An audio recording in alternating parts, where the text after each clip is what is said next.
Brought to you by GTA, your island, your network.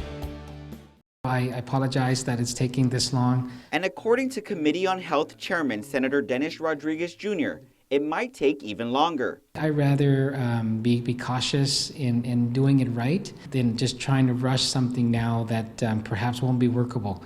I realize that this is for our patients that need it now, but also we got to look at the general interest and how it's going to impact our community if we don't do it the right way. Last month, the proposed rules and regulations for medicinal marijuana were transmitted to the Guam legislature. As part of the review process, Rodriguez established a subcommittee to provide guidance on the Guam legislature's next course of action. Lawmakers have until August to approve, disapprove, or amend the rules and regulations, or risk it lapsing into law as is.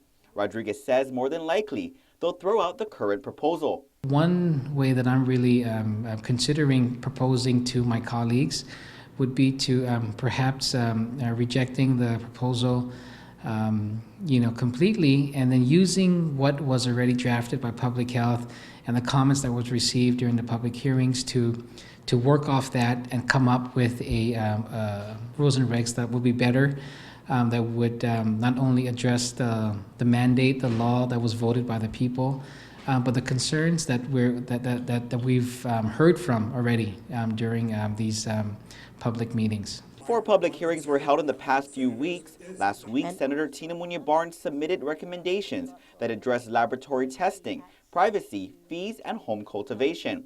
And while they're starting over, they're not necessarily starting from scratch. There's no timeline that's set, but if we do it that way, I want to make sure we put strict timelines, because I don't want it to be perceived by the community, especially the patients that really are depending on this, that we're just going to make this fade off. That's not the intent. Senator Rodriguez says he didn't want to rush the process by amending the bill by August, as lawmakers are already preparing for the upcoming budget session.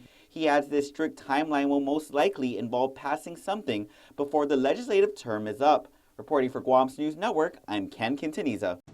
Brought to you by GTA, your island, your network.